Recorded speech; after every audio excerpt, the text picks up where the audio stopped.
Oke, bismillahirrahmanirrahim. Assalamualaikum warahmatullahi wabarakatuh. Salam sejahtera untuk kita semuanya dan selamat pagi untuk semuanya. Mudah-mudahan di pagi hari ini Anda semua dalam keadaan sehat walafiat, tidak ada suatu kekurangan apapun sehingga bisa mengikuti perkuliahan di pagi hari ini dengan rasa tenang, rasa nyaman sehingga bisa diterima dengan baik dan mudah seperti itu.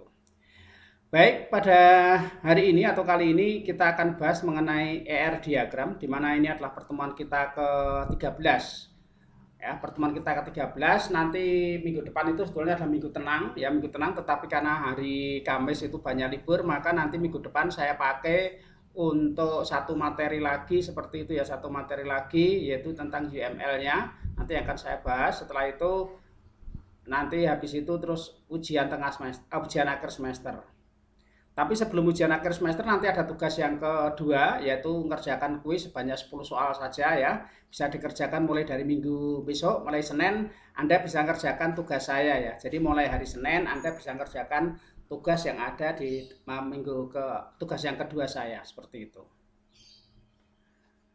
Baik, kita mulai untuk pembelajaran hari ini yaitu tentang ER diagram atau Entity Relation Diagram. Apa itu tentang Entity Relation Diagram?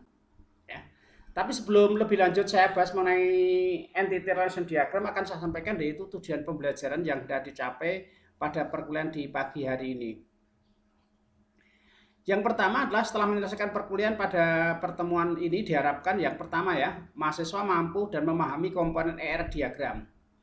Ya, mahasiswa memahami komponen diagram itu apa saja dan menyusunnya ke dalam suatu database relasi. Jadi hubungan antar database.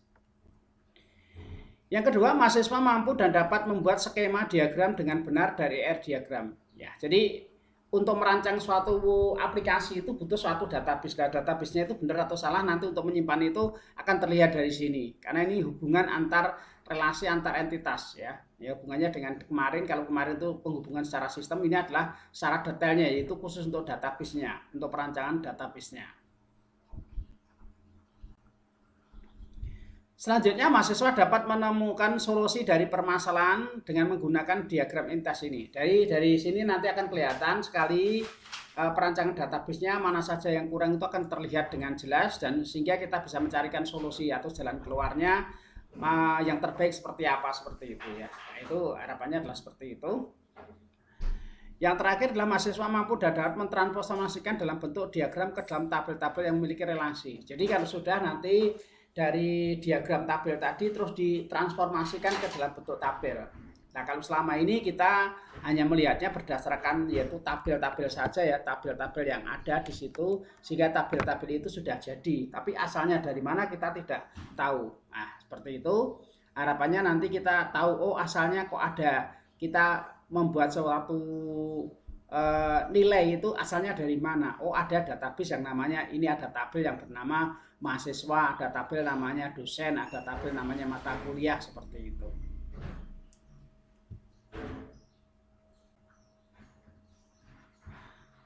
Materi yang akan saya bahas di hari ini yaitu tentang pengertian atau definisi daripada ER diagram atau Entity Relation Diagram, simbol-simbol dari ER diagram, ada tahapan dalam pembuatan ER diagram itu seperti apa, ada derajat ER diagram dan transformasi ke dalam tabel ya, atau perpindahan atau dikonversi.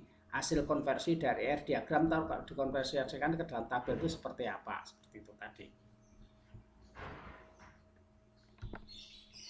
Definisinya yaitu ER diagram di sini atau ERD adalah suatu model untuk menjelaskan hubungan antar data dalam basis data berdasarkan objek-objek dasar data yang mempunyai hubungan antar relasi. Jadi di sini ER diagram itu menggambarkan suatu model hubungan antar database-nya, ya, hubungan antar database-nya seperti itu. Kalau DFD kemarin adalah hubungan antar sistemnya ya sistem orang yang berhubungan dengan sistemnya, tetapi kalau ini lebih detail lagi yaitu masalah database-nya. ERD adalah model atau boleh dikatakan ERD adalah model atau rancangan untuk membuat database ya, untuk membuat database supaya lebih mudah dan menggambarkan database memiliki hubungan antar relasi dalam bentuk sebuah sebuah desain ya, dalam sebuah desain ya.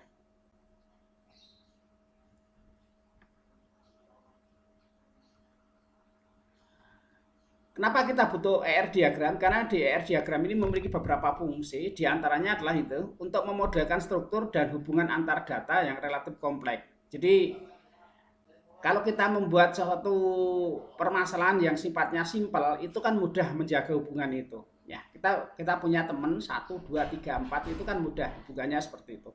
Kalau teman kita sudah kompleks dan teman ini punya teman ini akhirnya nanti gabung jadi satu seperti kayak di dalam Facebook itu kan cukup banyak sekali ya. Nah, maka di sini untuk memodelkan struktur hubungan antar data yang relatif kompleks tadi. Contohnya adalah seperti ini. Kalau kita membuat sistem formasi perpustakaan, sistem formasi akademik, itu kan bagian daripada sistem formasi manajemen sekolah. Nah, kalau sistem manajemen kampus atau sistem manajemen sekolah itu kan menyangkut seluruh hal. Ya tidak hanya perpustakaan, tidak hanya nilai, ya, tapi berhubungan dengan karyawan, berhubungan dengan penggajian, berhubungan dengan presensinya, berhubungan dengan pendaftaran mahasiswa baru, berhubungan dengan ini. Lain database-nya kan kompleks sekali. Maka perlu adanya sebuah model ER diagram tadi untuk menggambarkan suatu database-nya supaya relasinya itu berjalan dengan baik atau jalan dengan lancar seperti itu. Jangan sampai ada suatu relasi yang hilang seperti itu. Yang kedua adalah untuk memodelkan struktur data dan hubungan antar data. Jadi jelas di sini ya hubungannya atau modelnya seperti apa, hubungannya seperti apa. Seperti itu. Yang dimaksud di sini adalah hubungan itu adalah relasi. Apakah database-nya dosen dengan database mahasiswa itu ada relasi atau hubungannya apa? Oh, dosen dengan mahasiswa. Hubungannya atau relasinya apa? Adalah mengajar. Dosen mengajar mahasiswa atau mahasiswa dosen mengampu ya mata kuliah apa dengan kepada mahasiswa seperti itu istilahnya, yaitu mengampu atau mengajar seperti itu ya. Yang ketiga adalah untuk menjawab pertanyaan seperti data apa yang diperlukan, bagaimana data yang satu berhubungan dengan yang lain. Jadi sehingga kita akan tahu ketika kita akan membangun sebuah sistem ya, membangun sebuah sistem itu data seperti apa sih yang diinginkan. Oh ternyata datanya itu berkaitan dengan sistem formasi yaitu tentang nilai atau di sekolah seperti itu ya, rapot seperti itu. Nah, rapot itu butuh data seperti apa untuk menghasilkan sebuah rapot tadi? Oh, ternyata dari data rapot ini ya diperlukan data mata kuliah. Nah, mata kuliahnya apa saja? Untuk kelas ini berapa, kelas 7 berapa, kelas 8 apa saja pada semester ini seperti itu. Terus nilai, ada nilainya. Nah, nilai itu didapat dari mana dan siapa yang memberikan? Kan harus itu, ada gurunya seperti itu. Terus, nah ini yang dimaksud dengan data apa yang diperlukan. Oh, ternyata data-data yang berkaitan dengan rapot itu adalah data, yaitu data berkaitan dengan data pribadi siswa, berkaitan dengan data mata kuliah, berkaitan dengan yaitu yang ditempuh yaitu uji nilainya, seperti itu. Nah hubungannya apa? Nanti jangan-jangan sampai ini tidak ada hubungannya sama sekali tentang nilai rapot. Nilai rapot itu hubungannya dengan penggajian. Nah, apa hubungannya? Kan tidak ada hubungannya. Bagaimana data yang satu berhubungan dengan yang lain? Itu berarti nggak nyambung nanti. Nah seperti itu. Jadi kalau hubungannya ya ketika kita masukkan data NIM-nya, otomatis di situ sudah ketahui nama siswanya siapa, seperti itu ya. Ada NIS-nya, nomor induk siswa, namanya siapa, kelasnya berapa, seperti itu. Terus nilai mata kuliahnya apa, berapa, begitu ya. Itu yang dimaksud dengan bagaimana hubungan mahasiswa ini ya, bagaimana data yang berhubungan dengan satu dengan yang lain. Yang kedua tadi adalah simbol-simbol daripada ER diagram. Ada simbol-simbol diagramnya. Kita akan lihat nanti, kita akan jelaskan satu persatu ya mengenai simbol-simbol ini. Saya bacakan dulu ini simbol keterangannya. Di sini ada simbolnya, gambarnya kotak ya, kotak seperti ini atau 4 persegi panjang lah, gampangnya seperti itu. 4 persegi panjang. Nah, 4 persegi panjang ini ya sama dengan yang kemarin, menggambarkan suatu entity atau entitas. Entitas itu adalah sesuatu yang berhubungan dengan sistem, tapi di luar sistem seperti itu kan. Kemarin dalam data flow diagram ada gambar bentuknya bujur sangkar, ada yang 4 persegi panjang. Itu disebut dengan entitas atau entity, external entity istilahnya seperti itu. Ada weak entity, entity lemah, ya, entity lemah. Ini gambarnya kotak double seperti itu. Ada relasi, hubungan ya, relasi. Ada identifying relation, ya ini ya, ada double-nya seperti ini. Ada atribut, ya, ada atribut. Gambarnya opal seperti ini, ada atribut ya. Ada atribut dengan garis bawah satu. Di sini adalah atribut kuncinya atau key-nya, ya, atribut kunci yang melakukan suatu relasi atau hubungan di sini. Ada atribut multi value ya. Di sini ada atribut double, garis double, di sini multi value. Ada garis double, di sini juga ada garis double. pada keputusan atau relasi, terus pada entity juga ada garis double. Terus nanti ada juga atribut komposit ya, atribut komposit, di mana atribut komposit itu di dalam atribut masih ada subatribut yang lain. Atribut derivatif ya, gambarnya putus-putus seperti ini. Nah, ini ada hubungan relasi ya, total kardinality, hubungan atau derajat atau kardinalitas daripada suatu relasi atau hubungannya. Kita akan jelaskan satu persatu mengenai simbol-simbol yang ada ini pada slide berikut. Kita lihat yang pertama. Entity atau gambarnya adalah ini ya, 4 persegi panjang tadi, entity. Entity atau entitas adalah kumpulan objek yang dapat didefinisikan secara unik. Ya, didefinisikan secara unik tadi ya. Entitas ini merupakan himpunan objek seperti orang, bisa berupa orang, bisa benda ya, seperti lokasi baik abstrak maupun nyata di mana data disimpan pada umumnya. Entitas diberi nama dengan kata benda. Nah, entitas ini umumnya diberi nama kata benda, baik dalam bentuk nyata maupun abstrak. Nyata itu ya seperti manusia, itu bentuknya seperti itu. Kalau abstrak itu adalah data nilai, seperti itu kan tidak bisa digunakan mata kuliah, itu kan disebut dengan abstrak seperti itu. Nah, di sini kaitannya dengan ini ya, ada mahasiswa, ada dosen, ada mata kuliah. Nah, seperti itu ya, disebut dengan kata benda seperti itu. Terus klasifikasi entity di sini nanti ada entity kuat atau strong entity ya, entity yang satu ya atau yang lebih atribut ini digunakan untuk entity set lain dengan sebagai kuncinya. Ini disebut dengan entity kuat. Ada entity lemah, entity yang keberadaannya tergantung pada entity lain di mana tidak mempengaruhi sistem secara keseluruhan. Contohnya di sini adalah tanggungan, ya tanggungan. Anak karyawan, ini kan tidak ada hubungannya dengan sistem. Jadi sebetulnya kalau kita nulis dalam data pribadi itu biodata itu ada yang namanya entity lemah, ada yang kaitannya dengan data orang tua. Orang tua ini ada katanya dengan itu, atau karyawan seperti itu ya. Entity disimbolkan dengan 4 persegi panjang. Tadi sudah ya, entity disimbolkan dengan 4 persegi panjang. Nah, contoh entitinya di sini adalah contoh entity kuat pegawai. Pegawai. Di sini ada entity kuat yang namanya pegawai. Pegawai ini memiliki tanggungan atau tertanggung seperti itu adalah memiliki entity lemah anak, namanya di sini adalah anaknya di situ. Jadi dia tidak masuk ke dalam sistem. Ya, makanya disebut dengan entity lemah, yaitu memiliki tadi hubungannya juga ini relasinya adalah lemah. Jadi pegawai ini disebut dengan entity kuat. Nah, ini tanggungan ini ya, mungkin tanggungannya itu anak atau istri itu merupakan entity lemah ya. Keberadaannya baik ada ini atau tidak tetap tidak ada hubungannya dengan itu. Maka disebut dengan entity lemah. Tapi kalau pegawai jelas berhubungan secara langsung dengan sistemnya seperti itu. Ini yang disebut dengan entity, kotaknya seperti ini. Yaitu entity kuatnya seperti ini adalah entity lemah. Nah, seperti ini. Yang kedua adalah atribut. Atribut adalah kolom atau field yang menjadi bagian atau identitas atau ciri ya, merupakan atribut ya, atribut daripada seseorang, atribut. Setiap orang pasti punya apa? Pasti punya nama kan gitu ya. Itu disebut dengan atribut. Jadi manusia punya nama kan seperti itu. Dan tergantung daripada posisi manusianya ini di mana. Kalau dia sebagai seorang ini ya, maka nanti ada hubungannya dengan yang lain dengan yang lain-lain, atribut yang lain yang menjadi ciri khasnya. Kalau mahasiswa pasti punya nama lah, mahasiswa nggak ada namanya aneh kan gitu. Dan pasti mahasiswa punya NIM, nomor induk mahasiswa. Nah kalau dosen pasti nggak punya NIM, adanya namanya NIDN, nomor induk dosen nasional. Kalau siswa ya NISN ya, nomor induk siswa nasional seperti itu. Nah, kalau mahasiswa pasti punya NIM, nomor induk mahasiswa seperti itu. Nah bedanya di situ.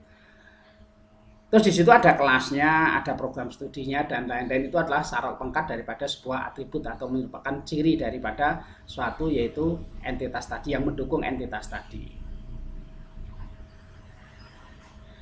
Sesuatu yang menjelaskan apa sebenarnya yang dimaksud dengan entitas maupun relasi sehingga sering disebut dengan elemen data dari entitas ya, bagian daripada suatu entitas itu disebut dengan atribut. Contohnya di sini ada NIM bagi seorang mahasiswa, nama karyawan bagi seorang karyawan. Karyawan tidak memiliki NIM, tapi dia punya NIK, nomor induk karyawan.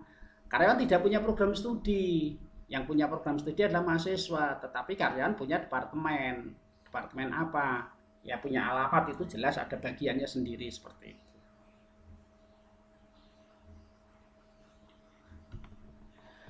Yang perlu diperhatikan di dalam atribut di sini ada beberapa atribut, yaitu ada atribut key atau atribut kunci, atribut yang digunakan untuk menentukan suatu relasi secara unik. Ya, ini merupakan atribut yang unik seperti itu, yang berbeda satu dengan yang lain. Ini merupakan ciri utama daripada suatu atribut, yaitu yang memiliki ini ya suatu entity yang secara unik seperti itu.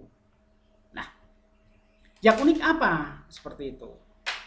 Nah, ciri unik ini di sini yang dimaksud unik itu apa? Yang membedakan antara satu dengan yang lain, yang berbeda. Kalau mahasiswa pasti punya nama lah, seperti itu. Namanya ada juga yang sama, seperti itu. Nah, ini berarti tidak unik, seperti itu. Tanggal lahir, ada juga tanggal lahirnya yang sama juga. Tempat tanggal lahirnya juga sama-sama di Semarang, pada tanggal sekian, tahun sekian, bulan sekian. Karena mahasiswa masuk semua hampir sama, seperti itu. Itu berarti tidak unik. Alamatnya banyak yang kembar juga, atau kelurahannya banyak yang kembar. Maka yang unik di situ adalah bagian daripada mahasiswa apa? Yaitu adalah NIM, nomor induk mahasiswa. Sekaligus anak kembar, nomor induk mahasiswanya pasti akan berbeda seperti itu ya. Nah, ini yang disebut dengan entity unik itu adalah seperti ini. Jadi dia memiliki suatu entity yang berbeda antara yang lain yang tidak memiliki kembarannya seperti itu. Maka disebut dengan unik.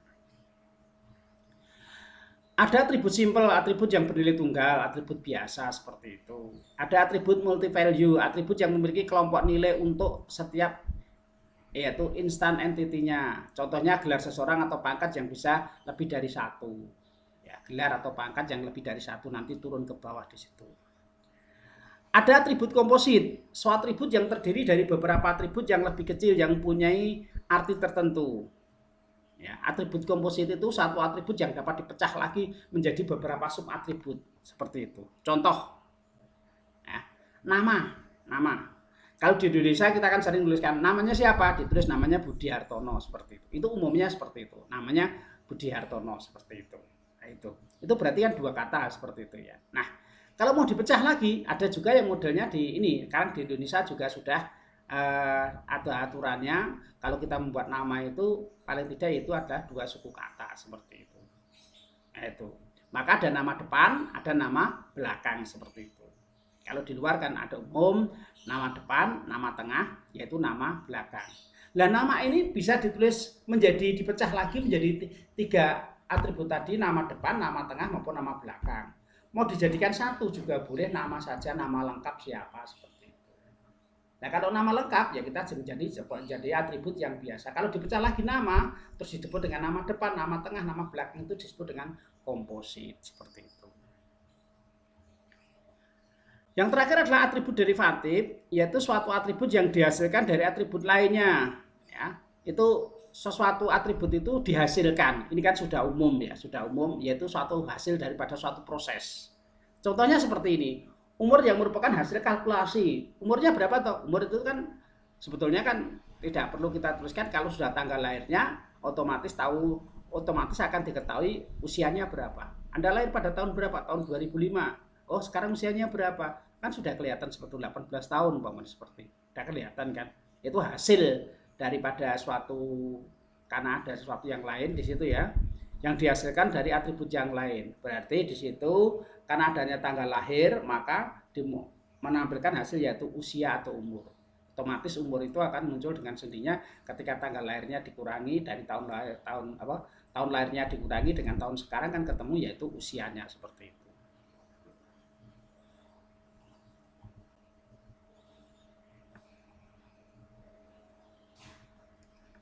Nah, ini jenis-jenis atributnya supaya menjadi jelas ya.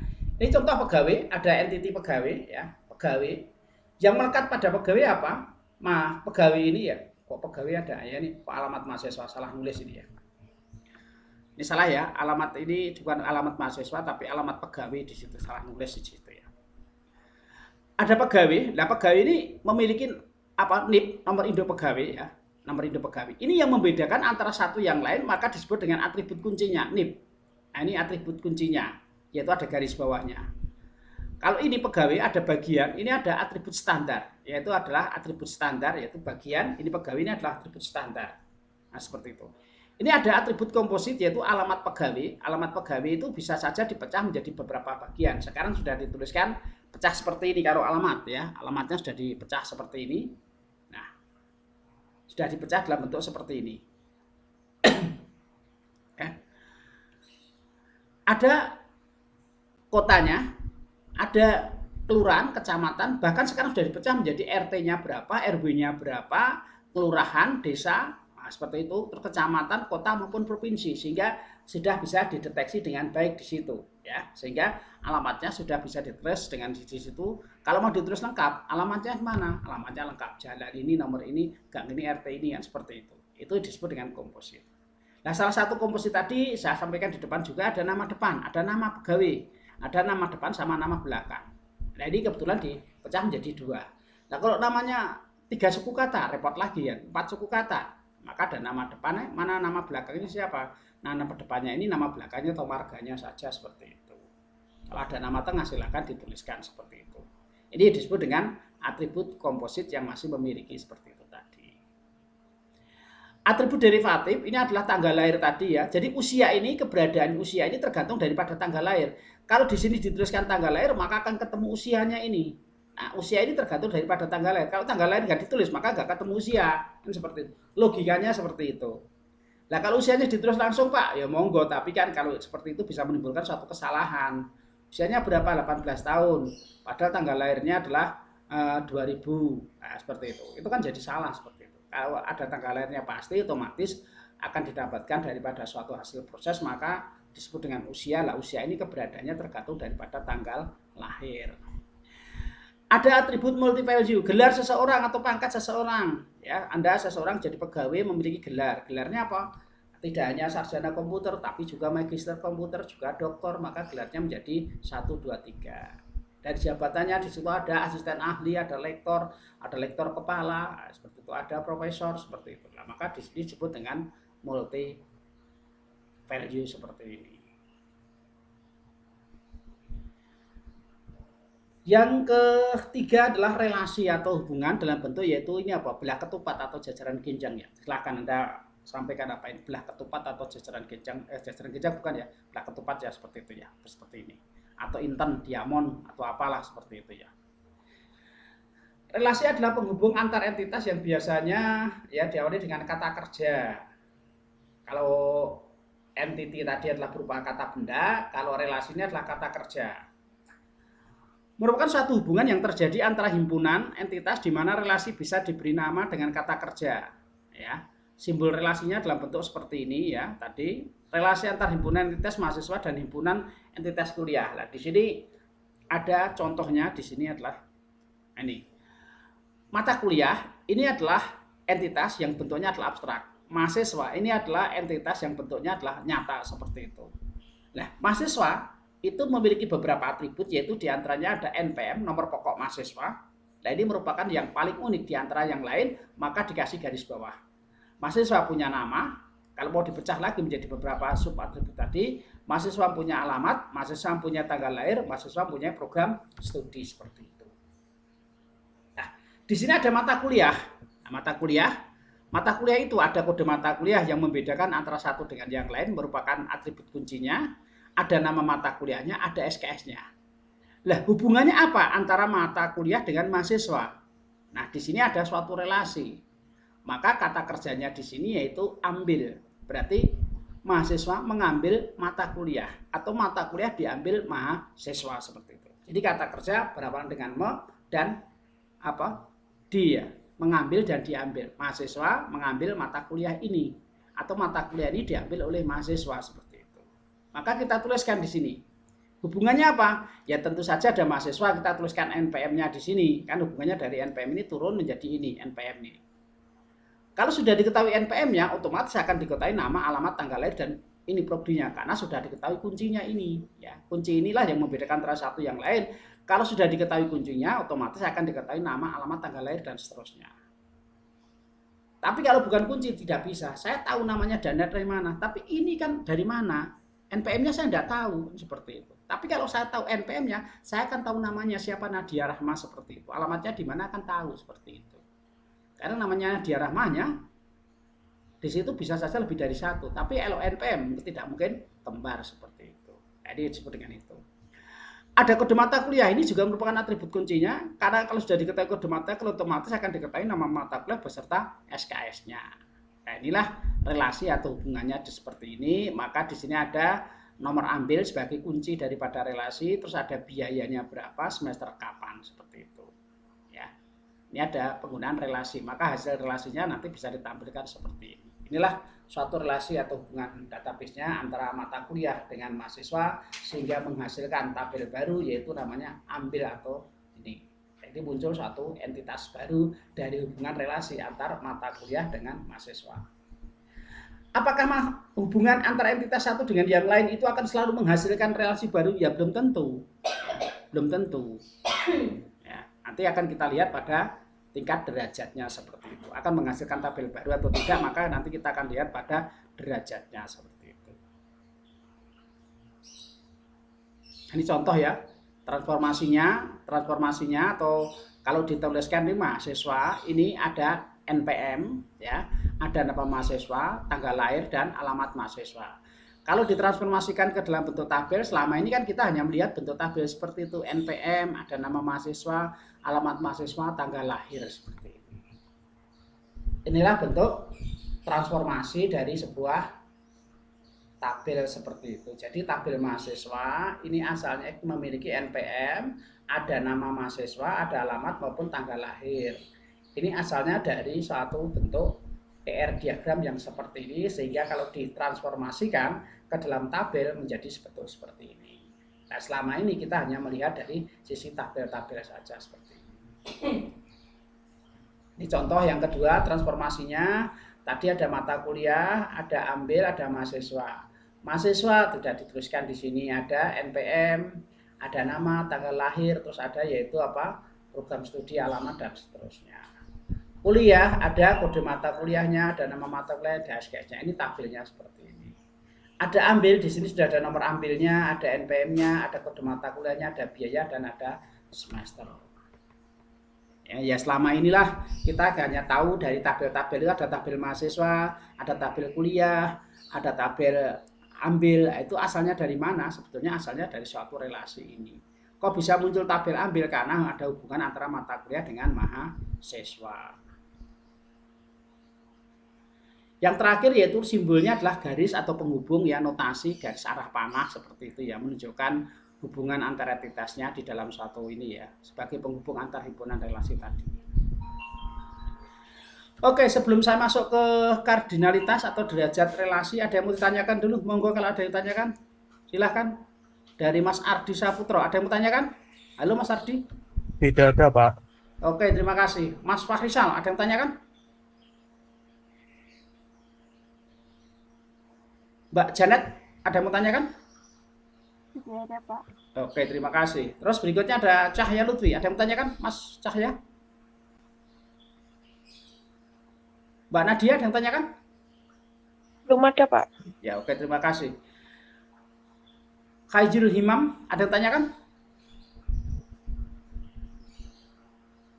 Khairul Himam, ada yang tanyakan? Baik, kalau tidak ada saya lanjut ke ini, ya. Kunjahnya dibaca. Oke, terima kasih. Tidak ada. Baik, Pak Rizal, terima kasih. Cahya Lutfi, terima kasih. Koizil, terima kasih. Baik, saya lanjut ke kardinalitas atau derajat relasi. Jadi suatu relasi itu memiliki derajat atau hubungan, ya. Di sini menunjukkan hubungan maksimal yang terjadi dalam himpunan. Entitas yang satu ke himpunan entitas yang lain, dan begitu juga sebaliknya. Nah, diagram ER ini memiliki 3 derajat. Yang pertama adalah one to one, ya, one to one, hubungan dari satu ke satu, maka saya tuliskan satu ke satu di sini. Setiap anggota entitas A hanya boleh berinteraksi dengan satu anggota entitas B, begitu juga sebaliknya.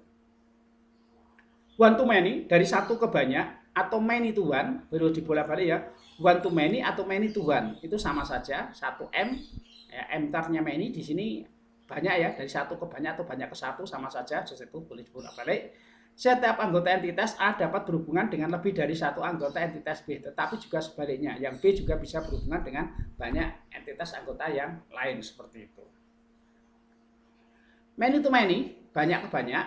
Jadi setiap entitas A dapat berhubungan dengan banyak entitas di B, dan sebaliknya dari entitas B berhubungan dengan entitas yang A seperti itu banyak itu. Kalau digambarkan garisnya satu ya, di situ ada entitas A, ada entitas B, hubungannya garisnya lurus satu-satu seperti itu. Kalau satu banyak dari satu atribut ke banyak beberapa atribut seperti itu. Atau sebaliknya dari atribut yang entitas yang B ke banyak beberapa atribut yang A di situ. Gambarnya saya tidak ada di sini ya. Kebetulan ada gambarnya, hubungannya adalah seperti ini, gambar yang ini seperti itu ya. Oke, kita masuk ke ini. Nah, ini RD menurut Chen di sini ada hubungannya ya. Jadi seperti ini. Ini tingkat kita akan dilihat. Sebuah universitas ini ada rektor. Pasti universitas memiliki rektor ya.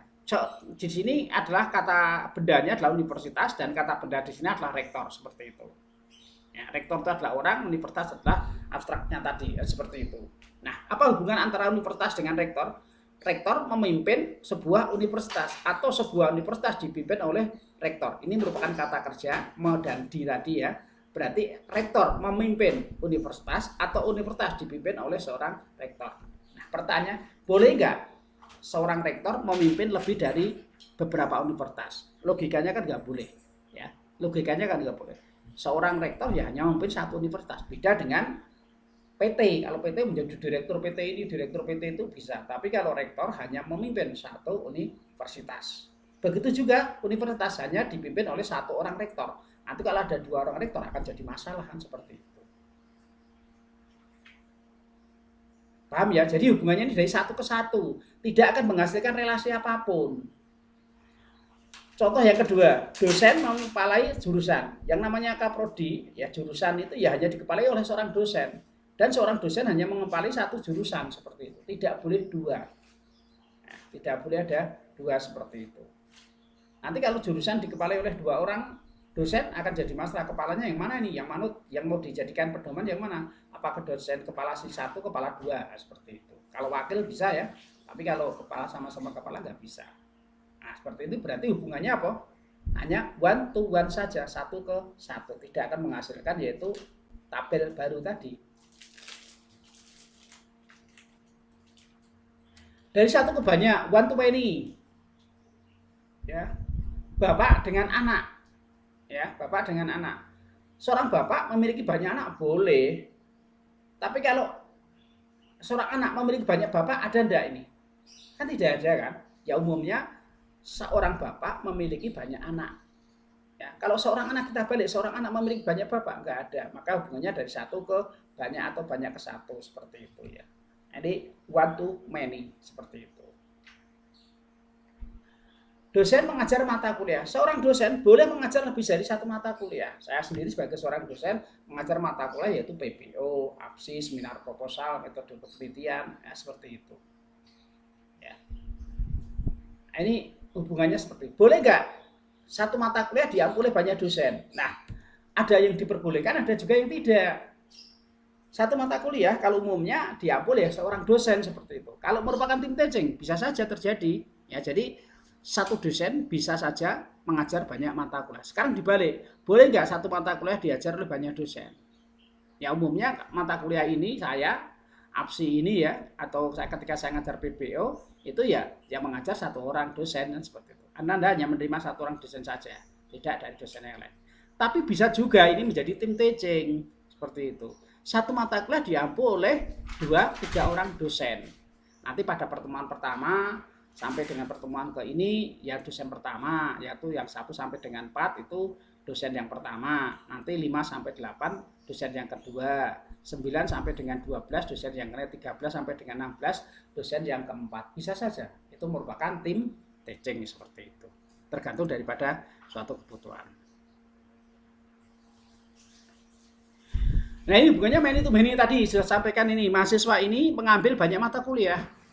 Ya, mahasiswa mengambil banyak mata kuliah. Anda kan mengambil mata kuliah tidak hanya satu saja, tidak hanya analisa perancangan sistem informasi, ada juga mata kuliah yang lain kan gitu. Bisa lebih dari satu, lebih dari dua, bisa 4, bisa 5, bisa 6. Ya, mahasiswa mengambil banyak mata kuliah kan wajar seperti itu ya. Jadi seorang mahasiswa mengambil banyak mata kuliah. Sekarang dibalik, mata kuliah ini diambil oleh banyak mahasiswa. Satu mata kuliah namanya APSI, mata kuliah saya. Ini kan mahasiswanya tidak hanya Anda semua, hanya satu saja, tetapi juga banyak. Tidak hanya Mbak Nadia Rahma saja, tapi juga ada Mbak Janet, ada Mas Ardi Saputro tadi ya, dan lain-lain sebagainya. Berarti satu mata kuliah diambil oleh banyak mahasiswa. Atau satu mahasiswa mengambil banyak mata kuliah. Maka hubungannya menjadi many to many. Kalau hubungannya many to many atau one to many ini nanti akan menghasilkan tabel baru.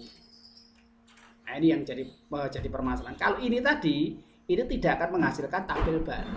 Tidak akan menghasilkan relasi apapun. Nah, relasinya apa? Kan tidak ada ini. Ya sudah, rektor memimpin universitas seperti itu. Atau dosen mengepalai jurusan. Tapi kalau ini, ya, yang kedua, dari satu ke banyak nanti akan memiliki yaitu relasi baru seperti itu. Dosen mengajar mata kuliah, maka di sini kapan, tanggal berapa, jam berapa. Nah, di sini berarti ada transaksinya atau ada tabel baru. Begitu juga dengan ini, mahasiswa mengambil mata kuliah. Mahasiswa mengambil mata kuliah A, mahasiswa mengambil mata kuliah B, mahasiswa mengambil mata kuliah C. Kapan? Dosennya siapa? Nah, ini nanti akan muncul yaitu relasi baru seperti itu. Contoh ini ya. Pelanggan, ada kode pelanggan yang unik, ada nama pelanggan sama alamat pelanggan. Terus di sini ada ini kode pelanggan, relasinya ada kode barang. Pelanggan boleh nggak membeli banyak barang? Pertanyaannya kan seperti itu. Jadi satu ke banyak dulu. Boleh nggak seorang pelanggan ini membeli banyak barang?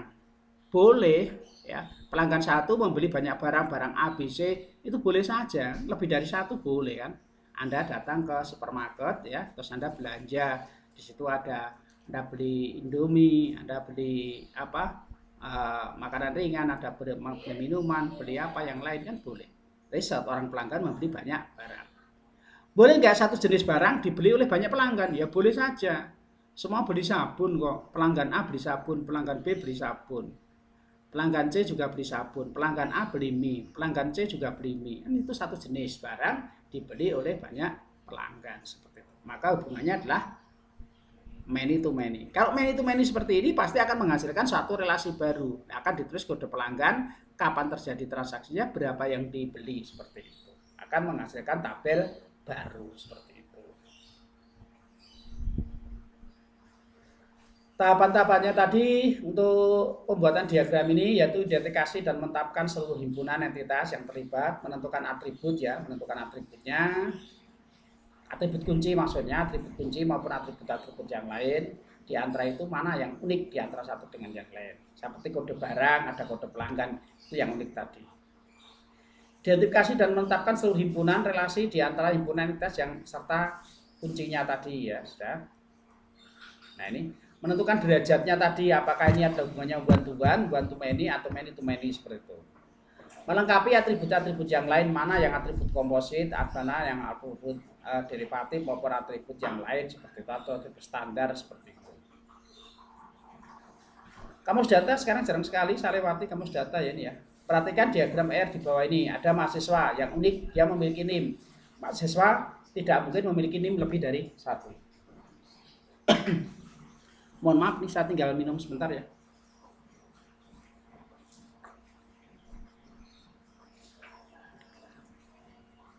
Kuliah ada kode mata kuliah yang unik ya, ada nama mata kuliah, ada alamat mahasiswa, ada nama mahasiswa, ada ambil tadi NIM-nya ada kode mata kuliahnya tadi.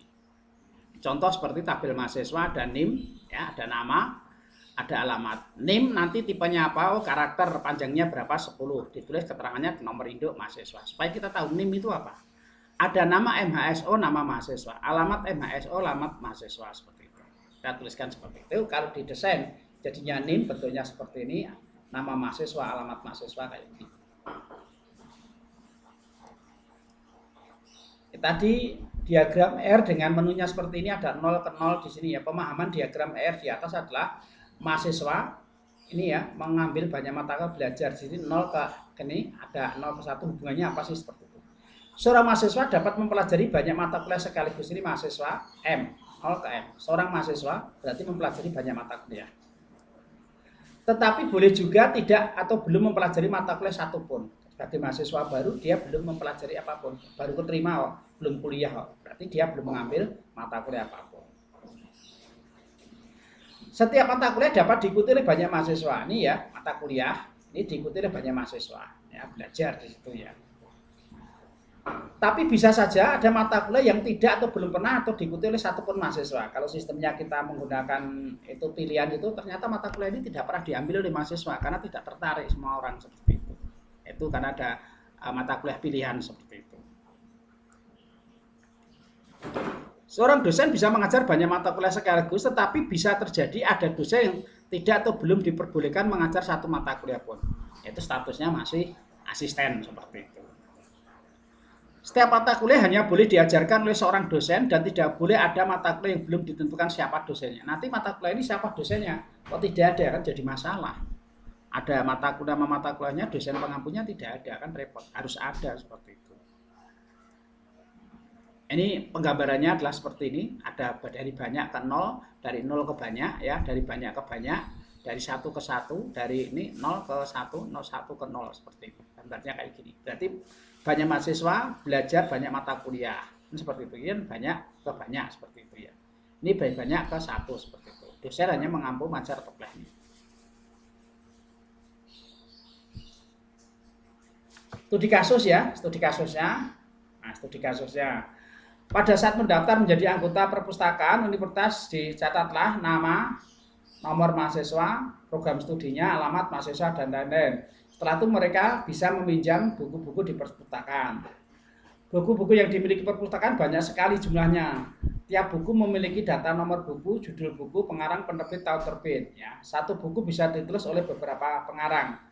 Tentukan entitas atau atribut dari relasi data di atas. Penggambarannya adalah seperti ini. Langkah pertama kita tentukan entity yang diperlukan di dalam perpustakaan tadi. Siapa saja yang terlibat di perpustakaan?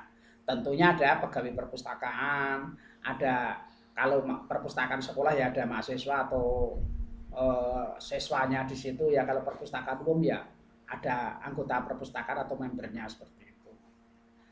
Setelah itu menentukan atribut. Jadi di anggota perpustakaan tadi apa saja atributnya, terus di buku tadi apa saja atributnya seperti itu. Terus menentukan hubungan antar entitas tadi. Menggambarkan ERD sementaranya, menentukan kardinalitas hubungan antar entitas tadi, ya, menentukan atribut kuncinya, terus menggambarkan ERD berdasarkan kunci-kunci yang ada tadi, terus ditransformasikan ke dalam database. Ya, ini contoh menentukan tesnya. Mahasiswa menjadi anggota, karena ini perpustakaan kampus ya, maka anggotanya adalah mahasiswa. Mahasiswa atau anggota. Nah, mahasiswa ini pasti punya namanya kartu anggota perpustakaan, KAP, yaitu kartu anggota perpustakaan. Nah, kita catat di sini, mahasiswa memiliki NPM, nomor pokok mahasiswa. Mahasiswa punya nama atau anggota ini kan karena ini apa itu mahasiswa ya, maka saya tuliskan ada namanya, ada program studi, ada alamat dan lain-lain. Ini silahkan dilanjutkan sendiri. Buku-buku yang ada di perpustakaan tadi bahwa ada nomor buku. Salur lagi maksudnya.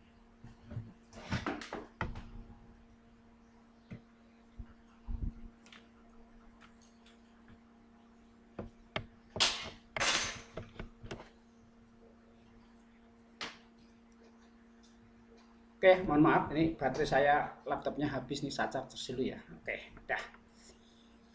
Tadi ya, ada mahasiswa, ada buku-buku ya, ada nomor bukunya, ada judul buku, ada pengarang, penerbit, tahun terbitnya. Ada satu buku bisa ditulis oleh beberapa pengarang atau relasinya. Kalau sudah kan mahasiswa atau anggota perpustakaan tadi pinjam buku, terus ada relasinya itu kembali seperti itu. Meminjam buku dan mengembalikan buku seperti itu ya. Nah ini anggota. Boleh nggak seorang anggota meminjam banyak buku? Ya, umumnya kalau di perpustakaan kalau meminjam boleh lebih dari satu lah, bisa 2 atau 3 buku seperti itu. Tapi tidak boleh banyak-banyak. Berarti kan boleh ya anggota meminjam buku. Boleh nggak seperti itu? Terus anggota kembalikan buku, ya namanya meminjam terus mengembalikan. Kalau meminjam toh nggak mengembalikan, nah itu repot nantinya seperti itu. Terus mahasiswa tadi memiliki NPM yang unik antara satu dengan yang lain, ada nama, ada program tidak, ada alamat, ada buku, ada nomor bukunya yang unik.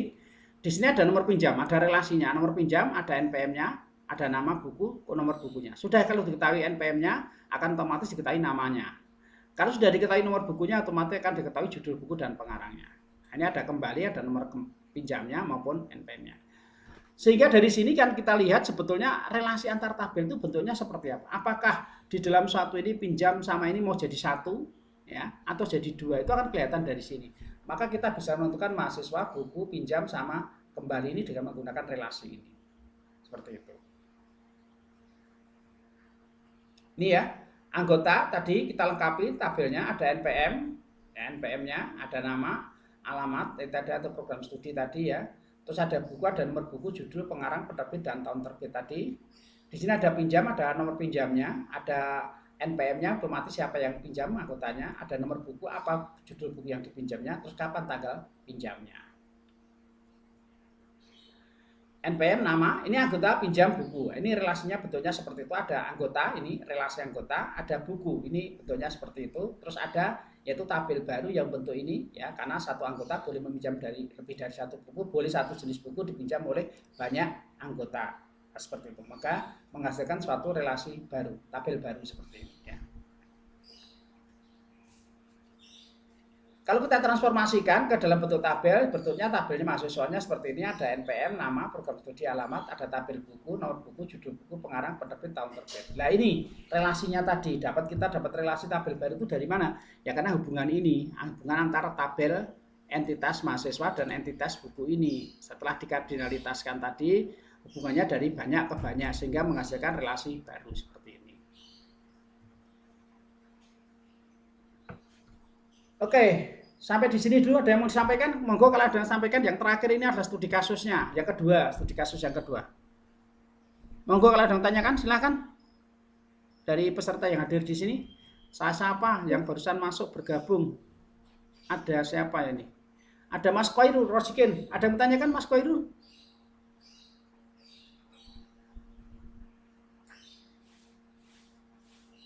Baik, kalau tidak ada yang tanyakan, saya lanjut. Penjualan merupakan aktivitas menjual produk bisa berupa barang ataupun jasa. Aktivitas ini dilakukan oleh dua buah pihak, yaitu penjual dan pembeli. Otomatis ya. Pada studi kasus kali ini kita akan mencoba membuat perancangan basis data menggunakan pemodelan ERD dengan aturan-aturan berikut ini. Seorang penjual dapat menjual banyak barang, jelas ya. Seorang pembeli dapat membeli lebih dari satu barang yang dijual. Membeli 1, 2, 3, 4 kan boleh. Stok barang akan berkurang sesuai dengan jumlah barang yang dibeli, otomatis ya. Kalau kita punya 100 dibeli 20 tinggal 80 seperti itu. Ada nomor telepon penjual, boleh lebih dari satu ya. Ada penjual ya membeli barang dapat identifikasi dengan ID yang berbeda, yang unik seperti itu. Ini berdasarkan aturan yang didefinisikan tadi, ada sebanyak 3, ada penjual, ada pembeli, ada barangnya seperti itu. Penjual kita katakan yaitu atributnya, ID penjual ini merupakan kuncinya dan nama penjual, ada emailnya, ada nomor telepon, ada alamat. Ini silahkan diatur sendiri sesuai dengan kebutuhan. Apakah menggunakan email atau tidak, atau WA, atau telepon tidak, tergantung daripada ini kebutuhan. Kalau penjualannya hanya tingkat RT ya tidak perlu pakai alamat seperti itu. Tapi kalau luas ya kita bisa menggunakan email atau alamat yang komplit seperti itu. Pembeli ini juga sama, tergantung daripada pembeli. Apakah pembelinya kebanyakan dari dalam RT atau dari luar, ya maka kita menyesuaikan seperti itu. Barang ya kita sesuaikan dengan barang yang ada ID barang, nama barang, harga, stoknya berapa tadi. Terus menjual, membeli tadi sudah ada hubungannya seperti itu. Nah ini adalah nih, kalau kita buatkan ini ya, penjual menjual barang atau barang dijual kepada ini, barang dijual oleh penjual di sini atau penjual menjual barang. Nah, terus pembeli membeli barang atau barang dibeli oleh pembeli di sini. Jadi relasinya adalah penjual di sini ada entitasnya, ada barang, terus ada pembelian. Nah relasinya adalah jual sama relasi beli. Kita tentukan ini sudah ada ID barangnya, nama barang, harga, stoknya tadi. Ini ada ID penjual, ini barcode kuncinya, ada nama penjual, email, alamat, dan seterusnya.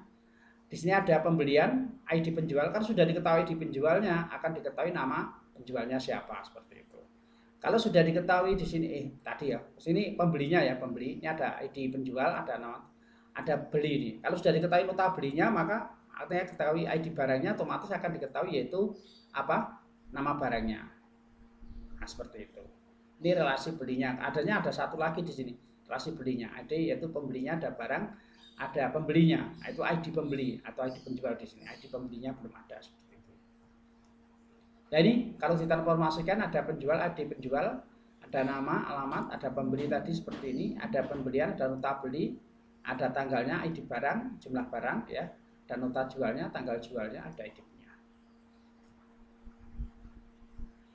Penutup yang terakhir adalah entity relation diagram. Tadi merupakan teknik yang digunakan untuk memodelkan kebutuhan data dari suatu organisasi, biasanya oleh sistem analis dalam tahap analis persyaratan proyek pengembangan sistem. Dalam pembentukan RD dapat 3 komponen yang akan dibentuk, yaitu ada entitas, relasi, dan atribut. Derajat relasi kardinalitas ya, di situ kita tulisnya ada 3, dari 1 ke 1, 1 ke banyak atau banyak ke 1, dan banyak ke banyak. Jenis-jenis atribut yang ada dapat dibagi menjadi beberapa subatribut. Ada atribut standar, ada atribut komposit, ada atribut kunci, dan derivatif. Oke, terima kasih banyak untuk pembelajaran hari ini. Kalau ada yang mau tanyakan silahkan, kalau tidak ada akan saya tutup. Monggo silahkan. Belum ada, Pak. Baik, kalau tidak ada yang tanyakan, saya akhiri untuk pembelajaran hari ini. Sekali lagi, minggu depan itu adalah minggu tenang, tetapi karena saya kurang materinya, ini baru 13, maka pada minggu depan saya gunakan untuk materi yang terakhir, yaitu UMR. Dan minggu depan mulai Senin itu sudah ada tugas yang kedua dari saya, ada kuesioner ya. Tugasnya hanya 10 saja menjawab. Di situ sudah ada semuanya, sekaligus saya akan berikan yaitu kisi-kisi mengenai UAS-nya. Begitu ya. Baik, terima kasih banyak untuk atensi Anda. Mudah-mudahan apa yang disampaikan hari ini bisa diterima dan untuk kedepannya bisa bermanfaat Anda semuanya. Terima kasih. Akhir salam. Wassalamualaikum warahmatullahi wabarakatuh. Selamat menjalankan aktivitas lainnya. Terima kasih. Waalaikumsalam. Terima kasih, Pak.